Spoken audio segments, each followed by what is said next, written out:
also with a flexible payment option. At Waylead Properties, we provide you with 24-hour security, reliable power supply, and other social amenities to make your stay a memorable one. What are you waiting for? Give them a call on 0240 111 119 or 0504 499 999. Better still, get every information on www.waylead.org. As well, by now, I'm hoping that your tank has got the tortoise on it. Otherwise, let's talk water tanks.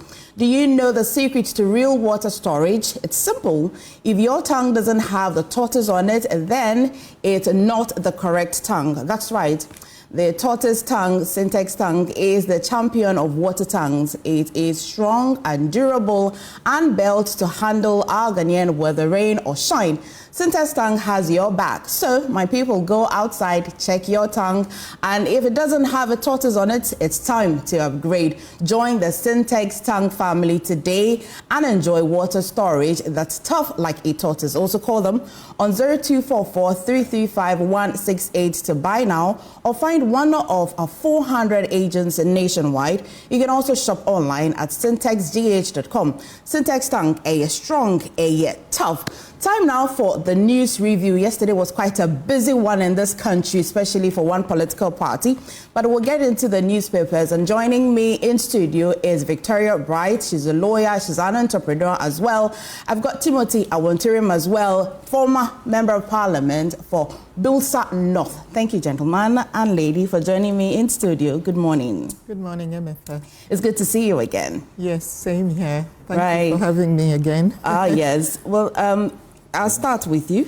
Good morning. Good morning, good morning. Surprisingly, you mentioned my name for the first time, correct? Oh, I've been rehearsing it. I'll tell you a secret. Yeah. I've been rehearsing it since morning. Wow. I went to Kingsley. I said, Kingsley, I want to sing. And I'm glad that I got it. Oh, thank you. Excellently right. Oh, thank you. Even those who have been familiar with the name over the years, they keep getting it wrong and wrong. So you're a good student. Oh, thank you very much. It must be a real show. Oh, thank you. Thank you. Yeah. Yesterday was quite a busy one, but I'll start with you, Victoria. What's in the news for you? What has your attention? I mean, I think it's the usual stories. We have the story of MPPs soul-searching process that is going through at the moment. And then we have the Boku is still lingering in this newspaper still, at least. And there's the story of the Chief Justice as well. And then for me, one of the biggest things is also this whole issue about our biometrics. Mm-hmm. That for me it's a huge one because we all know about data, but we're just doing the headlines now, so I'll leave it there for now. Right. But that, for me, was the big thing. Okay. And Timothy, what has your attention? Yes, what attracted my attention, let me say good morning to my sister. Good nice morning. Meeting you. You too. And then good morning to our cherished viewers out there. Yesterday, I came across a news item, but I was told later it has been in the news for about a day or so, about one bright man's son, of whom he was alleged to be a special aide to the former Ghana High Commissioner to Nigeria, Rashid Bawa, may his soul rest in peace, who, with his collaborators, has sold Ghana's diplomatic property in Nigeria for over $5.3 million. And out of this money, 1.5 million was paid to him. The remaining was to be left to be paid considering how the elections would go. And then the Minister for Foreign Affairs, Honorable Okujato, through due diligence, caused him to be arrested and he will be put before court. And he also has a diplomatic passport, and yet he's not a staff of the Minister of Foreign Affairs or the staff of the High Commission in Nigeria. The critical thing about this, you see, if you keep issuing diplomatic passports to people who are not deserving, it devalues the importance that is attached to diplomatic passport. I've used a diplomatic passport before because I was a member of parliament. People in our category use them. So when you go, and when the international community begin to realize that diplomatic passports are issued to undeserving citizens, then it becomes an issue internationally. When you go, they look at you with some scorn. They do not even believe that you have the capacity and the wherewithal to handle such a very important document in the name of the Republic of Ghana. It loses its value. It loses its value. And it's very important. It's very important because we've seen, just this short period, some people who were not deserving to be having diplomatic passports were issued with impunity. That must stop. It is not for NDC. It's not for any political party. It's for the Republic of Ghana. Once you're a public servant who has gotten to that status, you are supposed to be issued. But when political parties win power, people take all manner of maneuvers, especially knowing the value of it. You know that there are some protocols you skip when you go to the internet, when you travel with them. Yeah. People use that to engage in crimes, including drug trafficking, including money laundering, including gun running, and so on. And these are very important things that we wish to bring to the attention. But let me say kudos to the Minister for Foreign Affairs, Honorable Okujato, for ensuring that this man has been arrested. He has received a man already. And this morning, when you were reading the news, we saw that the Minister for Agric was talking about just $1 million they had to sign to ensure that people who are in the agric chain value are able to benefit from this. 1 million. It took a cabinet minister to sign. And we can sell government property at 5.3 million, purporting to be going into private pocket. You know, this man was not paid into any government chest. So the change has really brought what we have to reset. Our reset we are talking about. Every institution must go through that forensic audit and resetting. You can't move forward until the reset is done. Okay. And this is just my take on this. Okay. Well, let's start with the newspapers that we have. Victoria, which one do you have? You have the Daily? Yes, I have the Daily Democrat. Okay. Okay, so the headlines here are government takes over Damang mines operations. KGL is the most accomplished LMC in Africa. Mahama storms quail for business forum. And government signs fund management deal with ARB Apex Bank to support women and youth in agriculture. Right. Timothy, which one do you have? You have the New Republic. I have the New Republic. That says the CJ and ex-boss slapped with travel cash probe.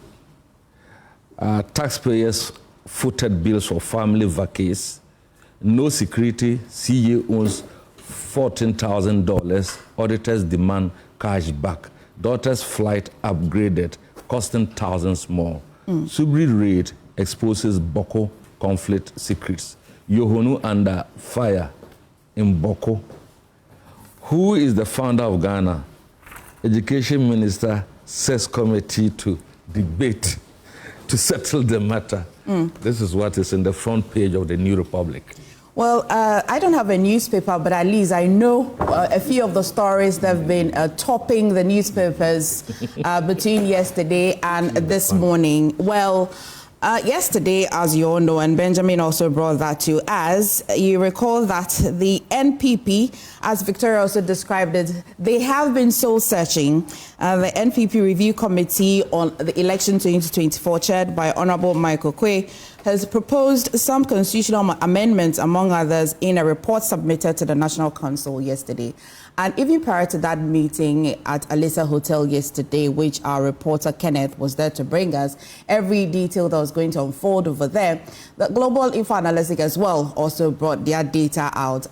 They did some soul searching on behalf of the party as well, wanting to understand who may have caused this challenge that the NPP may have faced in the 2024 elections. We're going to go into all of that details, as well education and the call for review of the curricula for KG and primary as well. We'll go into all of that details, but we've been joined by one of our guests that we've been waiting for.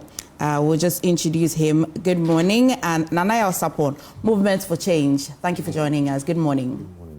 Before you joined us, we were just taking our initial comments on what has been topping the news portals for us and which one would have our attention. So I'd ask you, which one of the news is on your full attention radar?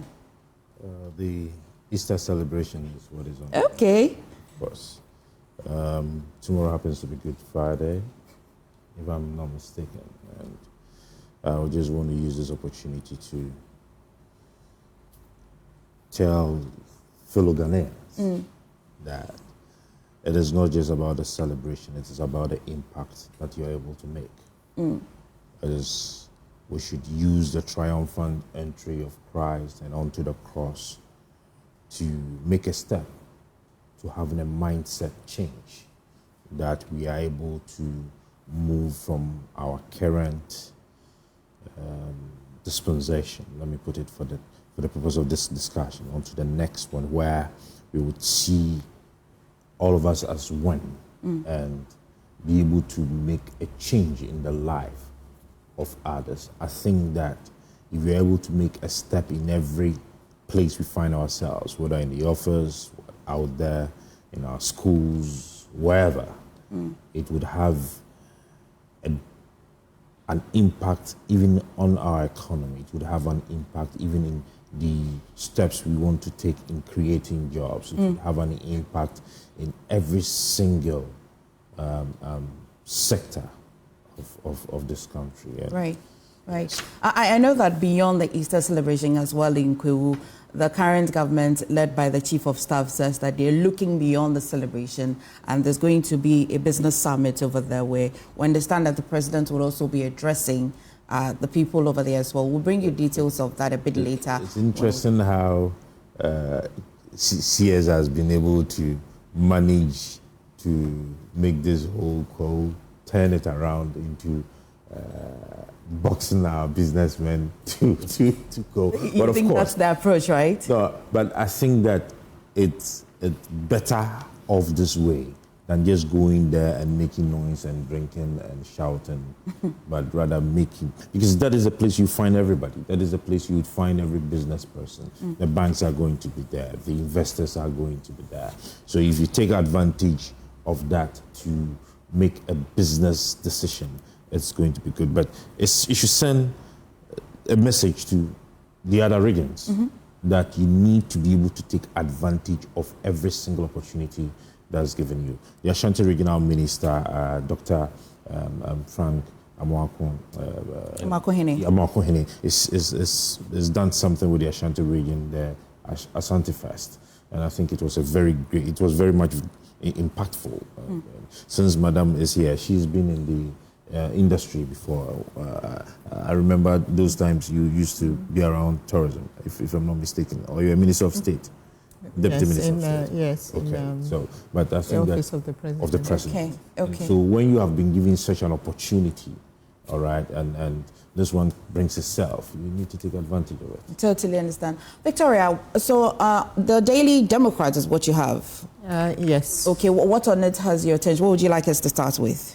Yeah, I think I'll just go off the back of what my brother was saying. Their big story is this Kwewu thing. And we all know Kwewu and Easter are, synonymous. We've all been there and done the Easter thing. And so it's very interesting to see Honorable Julius Deborah's initiative to actually marry up businesses with financial institutions and public institutions. He's aiming to close the funding gap between various entities and to drag, serious minds to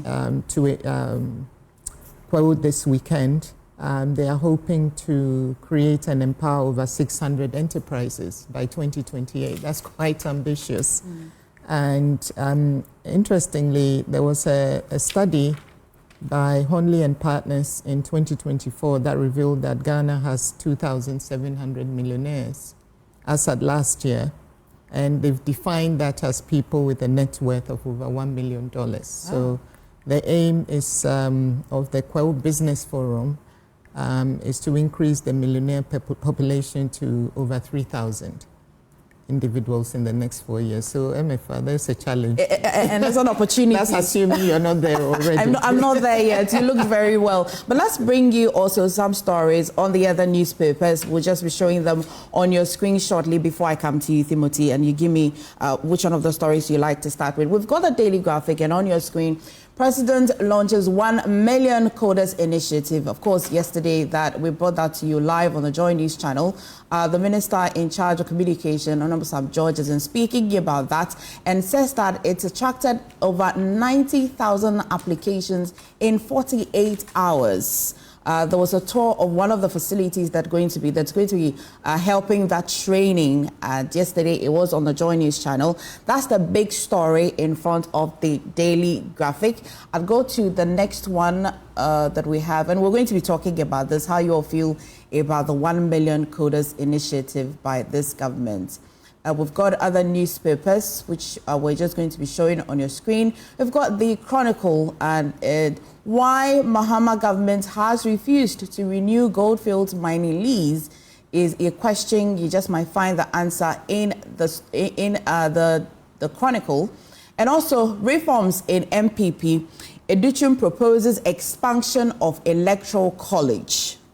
I'm certain this is on the backdrop of yesterday's crunch meeting after they received that report. And also Daily Guide this morning, KMA boss hot over traders flogging comments. And also the big one in front of the Daily Guide this morning, NPP 2024 defeat. Okwe committee presents report to NEC. And also CJ removal case adjourned again. And Otumfor starts Boku peace talks. And stop giving free money to Zoom Lion. Government experts have been alleging that some contracts that the Zoom Lion or just one group of companies have still been in together with the government.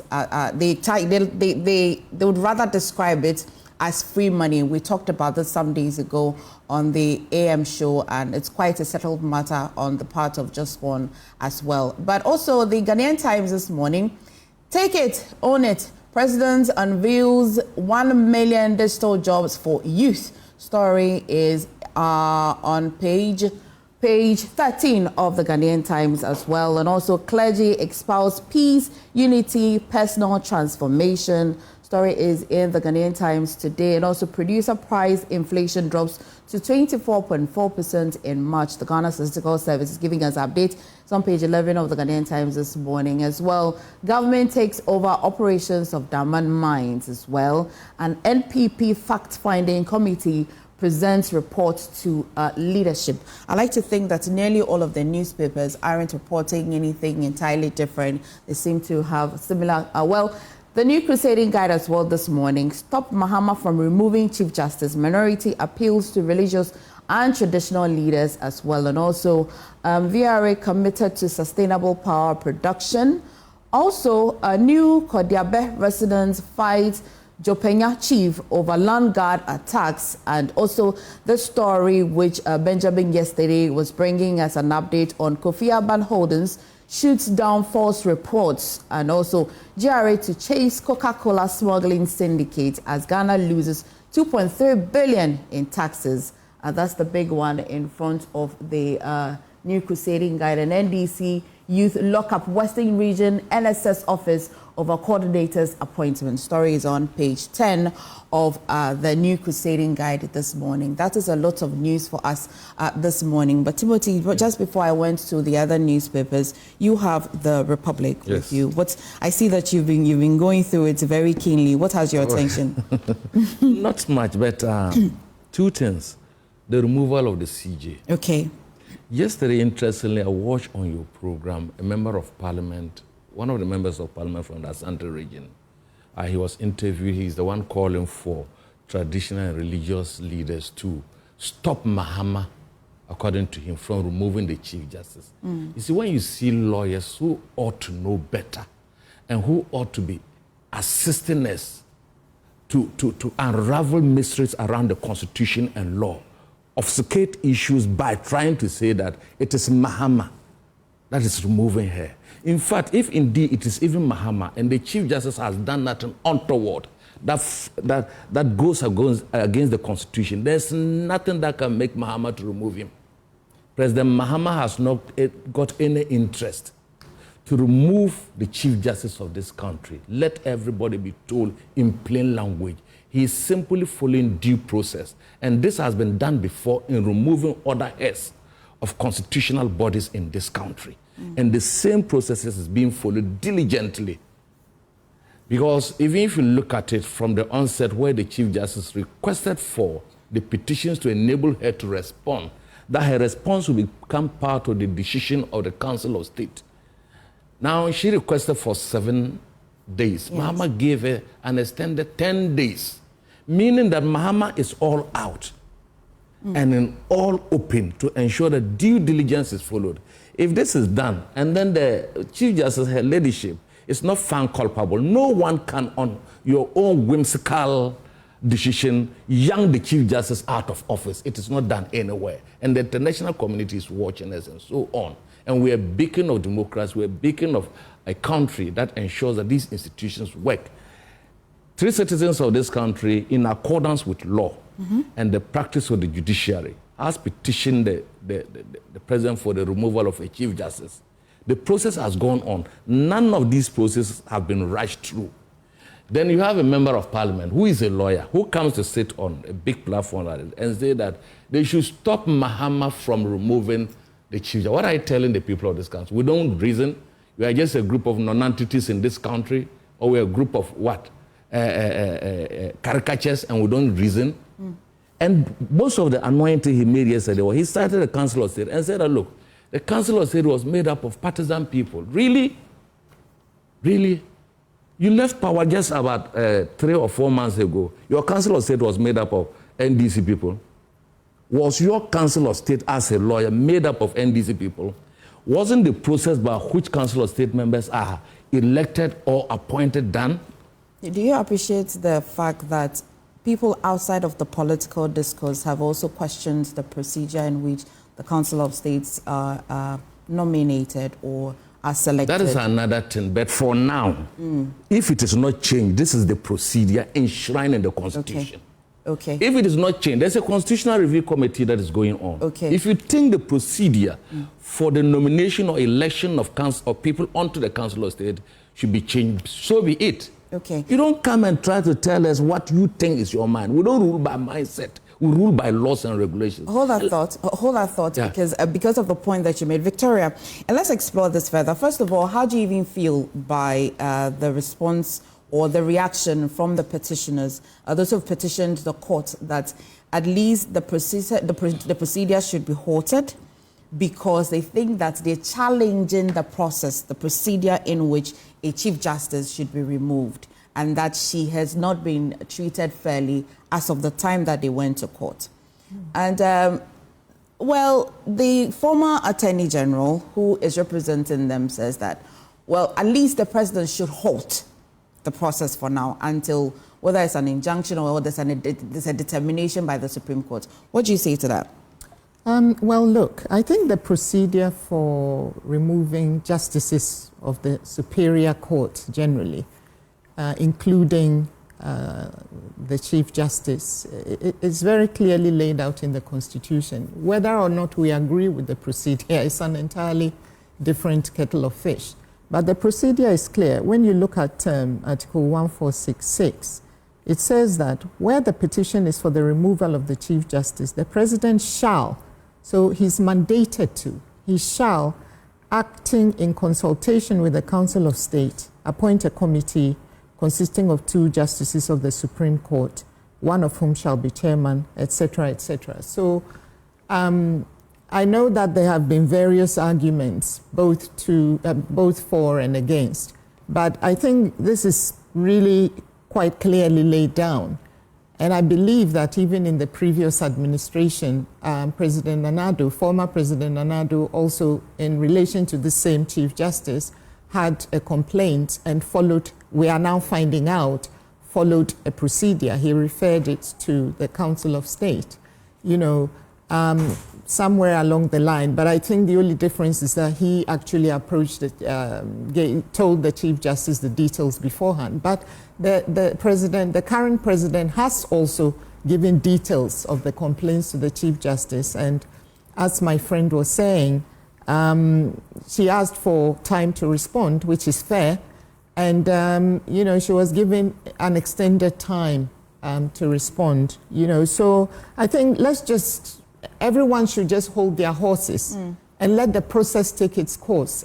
For me, as long as the rule of law is being followed, I think we should just let that happen, because if it is followed and it's done in accordance with the rule of law, then the matter will be examined in detail, And if there are grounds, then the Constitution is very clear on what should happen. If there are no grounds, the Constitution is equally clear on what should happen. So it should not be politicized. Okay. I mean, complaints were made, and then once that starts, it's very clear what needs to happen once that process starts. So let us just wait for due process to follow its course and for the rule of law to prevail.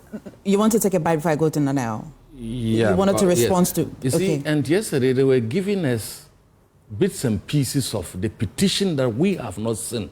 The MPP were telling us that they've seen the petition. Who leaked the petition to them? Who leaked the content of the petition to the MPP? Yes, because we don't know what is inside the petition. It doesn't matter. It matters. Yes. It matters. It's top secret. We don't know. The procedure does not allow the content to be leaked to the general public until due diligence is done. Maybe in future it can be declassified and we can see the content. But for now, who leaked the content of the petition to the MPP commentators, those who are the apostles of good governance now? We gave you 8 years to be apostles of good governance and to ensure that you say you believed in democracy and the rule of law. Can they rightly say today, as they want to teach us, because they can't teach us good governance. In fact, they are not a measure for good governance in this country, Safini. For 8 years, you bastardized institutions, made this country governance hell for people. So today, you cannot turn around 360 degrees and be preaching to us as to how to govern. Victor, I see you want to. Yes, I just wanted to let this thing be made clear. Yes, I just wanted to also say that this secrecy or privacy or guarding the sanctity of the process is very important, because even if the Council of State decides that there's a prima facie case, even the hearing itself is held in camera. Nobody is supposed to know. So if there are leakages, then that's a grave cause of concern. I have a question, though. I would have thought that it's the petitioner that is not allowed to make the petition public, because then the transmitting of the petition from the President, Council of State, and even if a copy is given to the Chief Justice herself, as she's requested for, there's definitely, there could be a leak. And if it happens, it collapses the whole process? No, if it happens, if it is being transmitted from Vicky through him, and then it's leaked, will be held responsible. They know the consequences that goes with a confidential document. If it is leaked in your hands, then you'll be held responsible to know why you leaked the document. And that's another procedure. I don't think that it invalidates the process and so on. The former Chief Justice and Council of State member, former Speaker Dwaja, who is there, Cletus Avoka, of so many, over 30 years standing as a legal practitioner and as a member of parliament, a lawmaker, these are all colossus in the Council of State. Okay. And for the Chief Justice, he has stated time and again that he is not going to allow the Council of State to be used as a rubber stamp or as a he has stated that clear. Yeah. And I know who Thomas, it will be fair to Timothy. It will be fair to give Nanaya an opportunity to talk about this. They've decided to sandwich me. She's a lawyer. Yes. He's been to Parliament. Yes. I am a roadside person. But at least I speak on behalf of Ghanaians. First of all, the issue of the petitioners is something I personally even do not want to start with. The former Attorney General, that is Odame, right? Yeah. He was Deputy Attorney General. He became Attorney General. I do not think the Constitution of Ghana is new to him. He was in office for how many years? He never read Article 146. He never saw anything wrong with it as Attorney General. And so now it has been triggered. And now he thinks that there is something wrong, and so we should go for a constitutional interpretation, and that there is a problem with the process. That is very much hypocritical. You understand me? You find it hypocritical that he is questioning... Mami, he was Deputy Attorney General. He was Attorney General. I'm not a lawyer. Madam, you are a lawyer. The Attorney General is a person who leads the bar. Am I right? He's the government lawyer. Yeah. He's a government lawyer. And you want to tell me that throughout his service as a lawyer to Ghana, he never saw Article 146.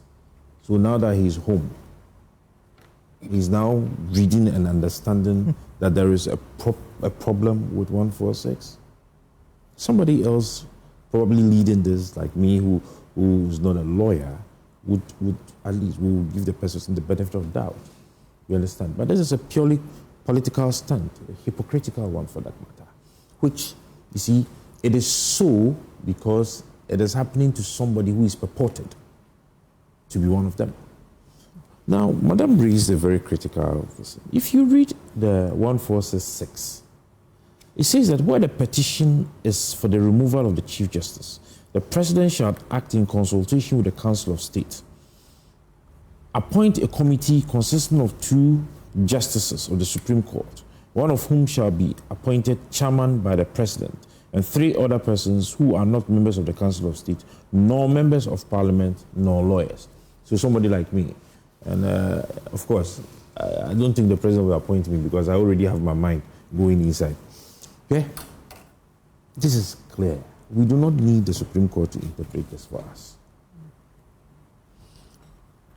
Before there is a prima facie to be determined, which means that, at least I'm not a lawyer, so I'll be pardoned. At least Victoria is here. She'll beat us back in line. If you have read the document, and then there is a need for an action to be taken, or there is a need that we take the document serious, that is a petition before the President.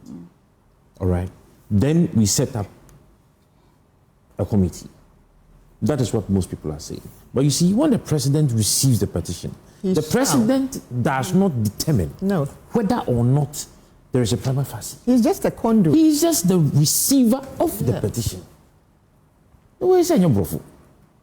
He's just a receiver of the petition. Then he presents it to the Council of State. And together they form this committee, and it is the mandate of this committee to determine whether or not there is a case or there is no case. Now, we have not even moved from that step. And you are crying.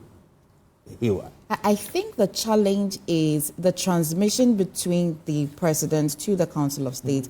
Why? Because in Article 146, it sought to describe that if it is a judge and not the Chief Justice herself, because the practice or the convention, as I understand, and Victoria, you'll correct me, is that in other cases for the judges, the Chief Justice herself will receive the petition. This is the first line. Yes. Let's hold on. That's different. Yeah. There is a difference between the office of the Chief Justice and the Supreme Court judges. That's clear. Or the higher court, the judges of the Superior Court. Now, before the Chief Justice became a Chief Justice, she was a member of the bench of the Superior. Now, it is so because that procedure is so because the Chief Justice is a head of one of the arms of government. So that the President does not take a unilateral decision. You understand? You see, you can't just go and remove the Speaker of Parliament. The procedures and the processes is different from that of dealing with an ordinary member of Parliament. Now, if you take the leadership, we have the executive, we have the judiciary, we have the legislature. The President leads the executive, the Chief Justice leads the judiciary, and the Speaker of Parliament leads the legislature. The processes of removing them, they always have a rivalry, whether or not. There is rivalry between the executive and the legislatures. There is rivalry between the 3 of them. And that is where sometimes they try to correct it and say that they are on their own, they are autonomous, and separation of powers. And I always tell them there is nothing like separation of powers. Because it's difficult. There are constitutions. It's difficult. It's practical. In practicality. Is it, Victoria? You need the executive to approve, to give you budget. You executive, you take your budget to Parliament. You need them to also do it and then give you the go-ahead to also spend. And then you know the traditional argument about us, the president having to appoint the cabinet, the majority of the cabinet and all of that. So there should be a process where at least that level of biasness and conflict of interest and whatsoever, you understand, would be reduced. You can take it away. And that is why the Constitution has proposed that the president receives the petition. The president does not take a decision on the petition. The president presents the petition to the Council of States, and together they form a committee that determines whether or not. So why are we crying? Yes, and actually, if it were a judge of the Superior Court, other than the Chief Justice, she would be performing that role. The president would have given it to her, the petition, and she would have constituted the committee and all that. Her argument also is that anytime I receive that petition, I then consult with the judge or the person whom the petition is against to allow them a certain level of natural justice or hearing. So if I do that for other persons, why am I not? The procedures are different. Lawyer, read them yourself. The procedures are different. Okay. You understand? When she receives it, per what is there? You understand? She takes a decision. Yes. She takes a decision. And in taking that decision is where she consults the person or the judge whose name or who is the center of the matter. The president does not take a decision. So the president does not. In fact, when I heard that the president had actually sent her, written to her or given her a copy, I was a bit surprised. The president does not have the responsibility or the mandate to transmit a copy. It is the committee, when they have decided that there is a prima facie, that transmits a copy for her to respond. So if we look at it as a committee and we say that there is no prima facie case, all right, and so there is no need to proceed, they throw it somewhere. And they'll write to the petitioners and tell you that there is no prima facie. You understand? So if we bring you a copy and later there is no prima facie and you have responded, what are you responding to? Well, let's move to... You want to? No, I was just going to say that I actually commend the president for giving her a copy, because the rules of natural justice demands that she has a fair hearing. Well, let's go to the leaking of documents. Let's go to the 1 million coders. The leaking of At least he gave her the opportunity. When it comes to the leaking of documents, I overheard my brother saying and how the documents were leaked. And I can even tell you how much money is in your pocket today. Well, that will be a discussion for another time, but it will be a good time to talk about what the Ministry of Communications launched yesterday. Now, okay. Let's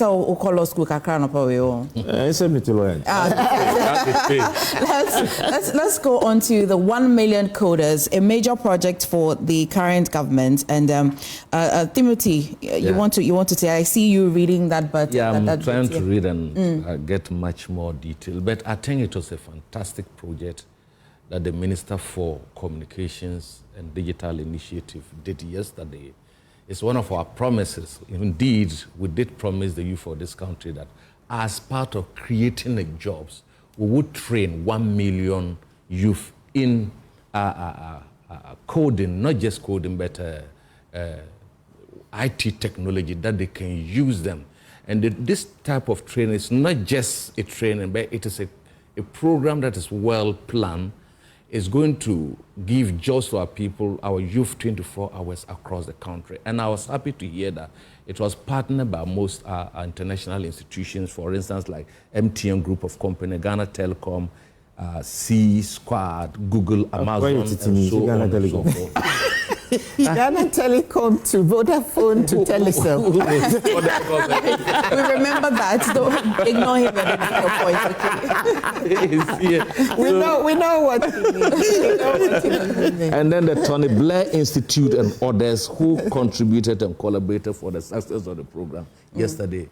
Ghana is also being positioned as the hub of African artificial intelligence and other IT technology. And I think that just yesterday when it was launched, 90,000 people within 48 hours logged onto the program and registered, which is a good sign that the youth, they are yearning. And with our 24-hour policy that we are talking about, is going to assist in the speed with which we are going to do things in this country. We are looking at a system where a lot of jobs are done in the IT sector. There's a whole lot of jobs that people can sit even in their bedrooms to make thousands of dollars or cedis across the globe. It's not just for Ghanaian youth alone, but when we train our youth, they'll be able to get jobs across the globe, and by the government will be benefiting so much from the revenue. In fact, it's good that you have brought this point up. Victoria, let me have your attention on this, because it is almost as though this current government is almost getting notorious for wanting to ship labor outside of the country. Quite recently, there was a work abroad that was launched, led by Timothy is laughing. those is to solve a problem. Then that is good. Well, so the question that arose the first time the minister spoke and gave an update of how the ministry was doing was that beyond the training of these 1 million coders, the idea is to turn Africa into a hub where we can ship or export these coders. And many have said that why create jobs for people? Why create a training for people when there are no jobs for them? What's your reaction to this? Well, I mean, look, for me, all these things feed into each other. If the government gets it right, then there's no need to export, or it will be a limited number of people, our youth who will be exported, for want of a better word, abroad.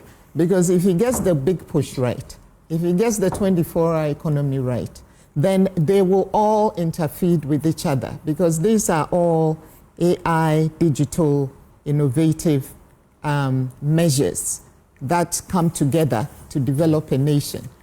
The coders, I want to comment on this whole coding program. I think it's good. I think it's fantastic. We do need some of these skills here in Ghana, and at the highest level, because like everything else, there are different levels.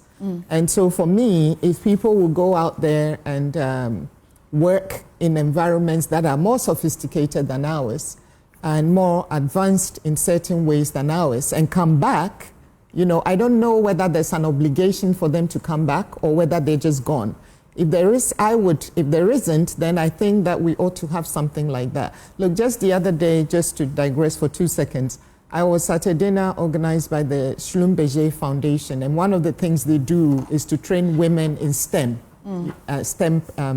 programs at a high level.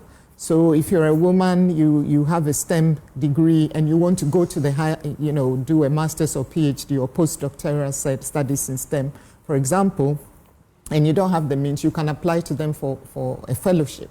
And these women are doing fantastic things, and they come back to their countries. It's a global program. We met the Ghanaian cohort. Some are going to Cambridge University to you know, I met some fantastic. So for me, if this initiative is to train people, to equip them to be able to work in those sophisticated environments and take their skills to a different level, and then come back to Ghana to feed into our economy, then I don't have a problem with people going out. I mean, we've all been. I studied outside, and I decided to come back home. Okay.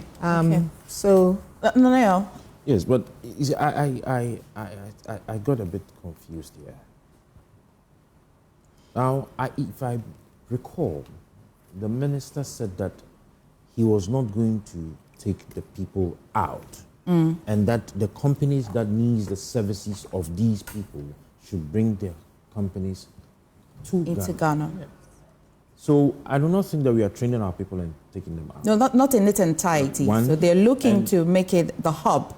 Yes. Where even if you needed coders or IT service personnel, you can. So it's incidental. It's not. Okay, that wasn't clear. It's not. It's not that. Actually, not only you. You're right, because I saw something about South Korea. I think they had requested 5,000. Yes. And the minister said no. Bring it here and let us give you the 5,000 Ghanaians here. Then come here, and that will be more than 5,000 here. So yes. So I think that communication should be made I think clear. we need to. Yeah, it needs. All right. That we are. It's not that they're shipping them out. No. Yes. That would be also another problem. Because that's the impression I got from. No, I mean that is the impression that is out there. But that is. Yeah, I remember the South Korean thing. Yes. And I think it's a very good initiative. Okay. I mean, yes. If we are moving from where we are, the Georgesburg kind of economy, into a productive industrial one, which of course Alan Tremantin, as Minister for Trade and also as independent presidential candidate, had proposed. All right, if you read our the GTP, of which you have a copy. Madam, please, have you been able to read the GTP? I'll send you a copy. Victoria, one more thing I wanted to you add. mentioned that you like it. The idea is great, fantastic. What else would you say about it? Fantastic. Now, one other thing I wanted to add is, now it's not just coding. They're also addressing, training people in cybersecurity, yes. which is very important. So data analytics and all the related That was one thing I wanted topics. to talk about, the cybersecurity. So that is very, very we have critical. gotten to a point where if you are moving the economy into that of a digitized economy, then you should be looking at enhancing cybersecurity. You should be looking at protecting data and protecting information. So it is a good step in the right direction. So yesterday, gentlemen and lady, the NPP crunch meeting, I mean, they have said that they are not going to make the findings in that report like the energy public with the NPP. Yeah. I'm just generally passionate about my work. Yeah, I like that. Okay, so they've mentioned that they're not going to make the findings of the that report public, but we have 2 points of references. We've got the Global Info Analytics. We've also got the Oseiche Mensah Bonso-led report that was focused in the Ashanti region, and they did not seem to be far off per the findings. Now, what is beating my mind really on, if you look at the Global Info Analytics, first of all, you may have seen the Global Info Analytics one. You may have seen the posture and the demeanor of the NPP yesterday after that report was submitted to them. I'll start with you, Victoria. Comment on that. Well, look, this is something that I think every political party, when they lose an election, they do some soul searching to find out what led there. I mean, in most cases, it's very clear anyway, but I think it's some kind of catharsis, And MPP did a similar exercise, and I think they did it some time back, but the official report was presented yesterday. And really, I think it's clear to Ghanaians why they lost the elections and lost so abysmally. So I'm not too sure, beyond the internal things that were going on, from our point of view, we are seeing why they lost from, as Ghanaians and as ordinary people who have been subjected to the administration. But then there were also internal issues. So I think, yes, they went and did that. And, hopefully they will implement whatever they come out with and listen to their party supporters, be more connected with the grassroots. And, we've heard about the factionalism and favoritism and all sorts of things going on in the party. These things are just a recipe for disaster. And so if they are really able to, well, let's see whether they are able to fix these things, because it's always easier said than done. There are a lot of problems. They tout that they are celebrated for being the party that is always able to get results when they do some soul searching, because they did that and then President Kufuor won. And so for them, if it is a landmark, anytime they did a soul searching, they're able to come back and then they win. I'd have Timothy react to this, especially the report yesterday. The chairman refused to talk to us after he submitted the report to... Only 30 seconds. Okay. Let me take it from where my sister talked about. We already knew what was pushing the MPP into this disastrous performance that culminated into their heavy losses. And if I were them, this is the time for sobriety. This is the time for humility. This is the time to take a retrospective view and analysis of what happened. You do not really need a report, but as an institution, like he said, you would have to get this to do better analysis. Now, if they say they are a party that is noted, that when they come out of a disastrous election, in any case, it has never happened, that they have a way of amending and bringing themselves together, then their actions should reflect that. Their actions should really reflect that. it should not be an issue where some people are so bitter to the extent that they come out publicly to speak and they are subjugated, they are pressed not to come out with their feelings. In fact, part of venting out your grievances, that platform for the ventilation of grievances, in itself is soul searching, in itself is cleansing, in itself is soothing to the soul and the spirit of those who have been hurt so much. You see, yes, it could be so, but if a president that was leading this party had a hidden, well-rehearsed agenda to ensure that he put his family and friends in a political party that over 6 million people contributed in various ways for it to win. And at the end of the day, it looks as if it is his family alone. The pain that comes out of it, it is not an easy thing. And they should not deceive anyone. We know it. It is not for nothing that my brothers found Afram Franto. They found Afram Franto not because of the seeming injustice in the system, where they would have to ensure that it is their way or not our way. And when you do that, you shred the party into pieces. That is where they are now. I've heard snipes of the former majority leader talking about what happened. We've heard Adjoa Safo's effusions. We've heard about other people who are not happy and so on. Currently, Dr. Ban of the University of, what do you call it?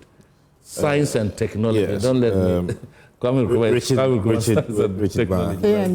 Yes, He's come out to say that, look, they should leave the old MPP. We are going to form the new patriotic front. This is still, he's accentuating what they are already having now. The problem is the party is going to be shredded if they don't take time. If they begin to cover the issues and say that, look, there's nothing wrong. We're a political party that when we are down, we come out. Yes, but what led you to being down is the real issue. And if one don't get the root of the matter, you would fail. For us, we wish them well as a political party. How they come out strong, it is their entire strategy and tactics. Victor, I see you're trying to get yes. And how do you reverse the pain that Ghanaians felt? Because it was very deep. Yes. You know, it was very, very deep. Very deep. And it's going to take, I don't think they should underestimate how long it will take and what they will have to do to actually undo some of that pain. Because Ghanaians were literally in pain. You know, people Serious pain. Yeah, there was a lot of, people were literally on the poverty line. Vicky, even NPP people were in pain. Well, Naneo. Yes. No, the whole country. my question. And the arrogance. I didn't see the arrogance of the global info analytics. It's there. But it looks like it is. What you said, it's in there. It's there. But Naneo, the global info analytics report, which we saw yesterday, and also another reference, the Osei Minister Bose report. If we put it together, does it mimic what the movement for change envisaged or said was the problem, which is why they broke away? Well, Movement for Change, we said that we had issues. We said that the party had become so small that it was in the pockets of some individuals, and they chose to do whatever they want to do with the party. We're not the only people who spoke about the party going that line. We're not the only people who spoke about the exhibition of arrogance, arrogance to the highest level. We're not the only people who spoke about the fact that the party was heading into a ditch, to the extent that persons like even the former president, His Excellency Papa Kufuor, it is just only for the cameras. I can say with emphasis that his counsel, his advices to the party was never taken. You understand? And I would say that probably he's still in the party just because he has to protect his legacy. You understand? There are a lot of people who spoke against him. I mean, what's his name? Honorable Boache Jakum. He issued a statement, and in his statement he said that those that had left the party in their hearts and in their minds were more in numbers than those who had actually written to the party to say that we are no longer members of the party. That's true. And this information. That was pregnant. Was so pregnant with meaning. You understand me? Now, what are we seeing? See, if you would want to work on the party, and I tell you, they say that they come out stronger. The Kufuor party we know it's no longer what we are seeing. You understand? Yeah. There is no leader in the party. There is no direction. And listen, what are you for the JFK, my brother, General Secretary, is talking about the fact that it is only the report that has been received by the national executives and then it is not out there yet. And I would advise them, if they do not want misinformation and miscommunication, if they do not want us to believe that indeed they want to change the details of the report, they should make it public. But why would an organization want to make public things that makes them very weak? What things make you very weak? And then whatever information, when we are talking, why did they talk about the fact that the report is recommending, okay, that there should be a constitutional review? Why are they making public that people are saying that there should be an expansion of the electoral college? You get it? I mean, the information is out there already. I personally, when the committee was formed, led by Reverend Professor Makwe Senior, I said that this committee was like a shot in the foot. You do not put as head of a committee somebody who already is biased and has an interest. And this person you're talking about? Reiterate it. And I'm making a point. You understand? And this point was also said even by Joseph. Nobody doubts the competence and the So you think that this report, because of how or who led it, may even come with biases already? But whoever would lead it is a member of the party, and they may have certain ties directly or indirectly. Yes, this will mean that any report that anybody who leads it would be a member of the party. So what, it should have been an independent person? There are persons who would lead it that myself and you and any other person who was not even a member of the party would applaud. There are committees you set up in this country and you put persons as team leads or committee heads and everybody will make noise about it. Yeah. Vicky, so what has my attention is the fact that Kennedy Japan really, just all he did was to try to want to be a flag bearer for the party. How he ended up being part of the people that are responsible, though with a margin lesser than the others. I'm trying to understand, what do you think accounted for? I'm surprised. I think so this was... These are the people who... I see. So this is from the Global Info Analytics? Yes, this is from Global Info Analytics. People who are supposed to be there who are not there. No, like these are the main musketeers. The chief there are persons who are supposed... Kennedy should be taken out and about 3 other people should be put I'm surprised. We know, but you know, one fellow here can represent 1,000. Okay, Ken Oforiatta is there. He represents all of them. That's fine. I mean, so that is... You have a finance minister. 80 to 90 of your MPs come together to tell you to remove him.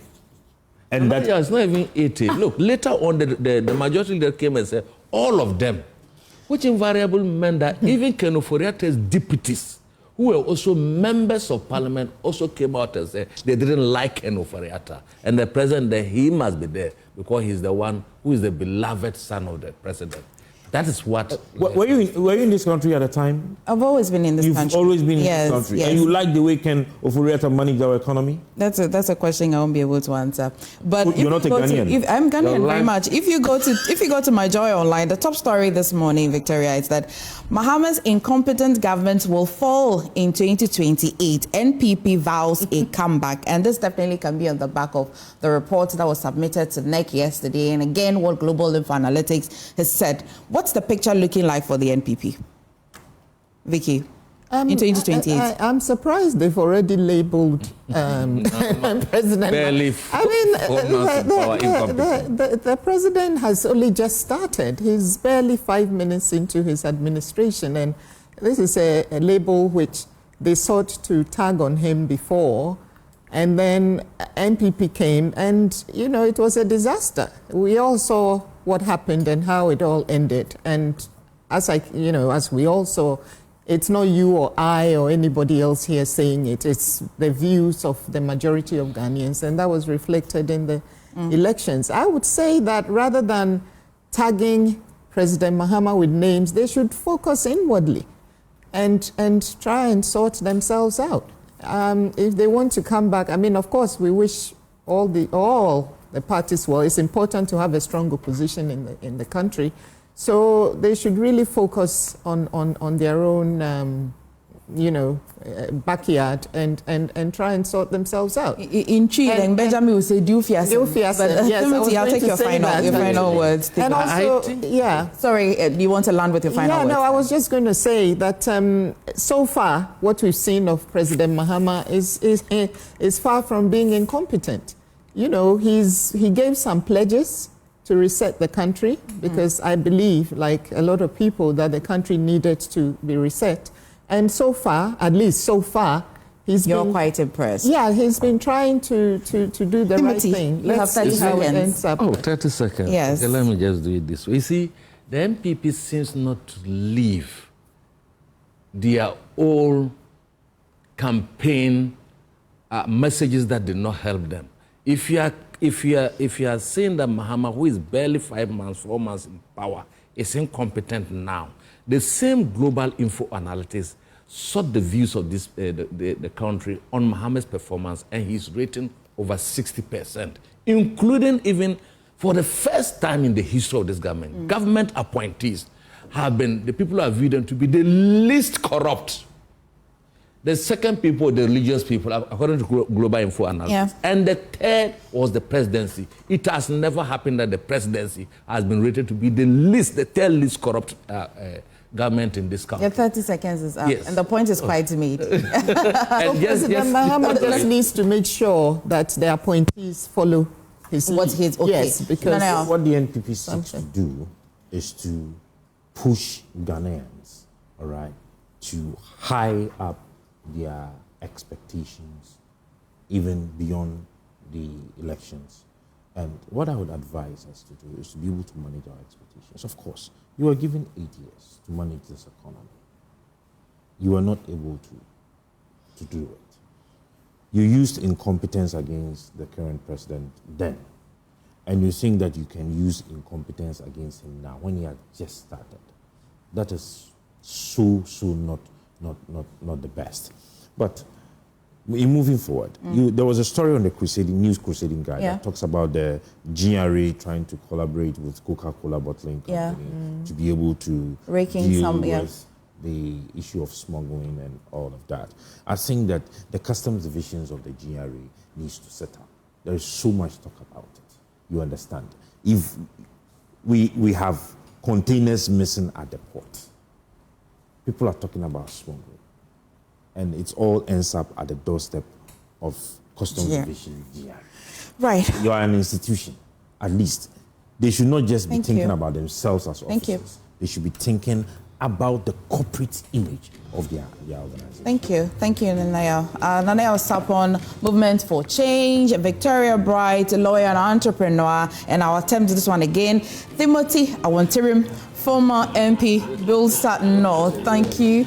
Thank you so much, gentlemen and lady Victoria. Always a pleasure to have you. Please stay for the sport, but remember that the AM show is brought to you by Waylead Properties. Are you thinking of a rewarding investment you can engage in? Waylead Company Limited is your preferred choice for such investments. Waylead Company Limited is a real estate company with several developments to its credit in Accra. Invest in their new development, Willow Lane, where elegance will meet tranquility in the heart of Accra. And they provide quality housing at an affordable cost and also with a flexible payment option.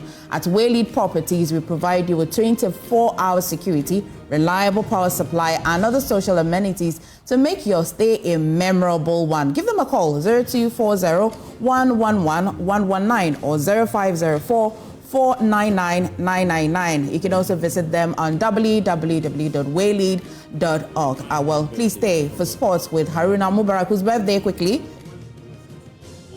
Happy birthday to you then. Please stay for sports.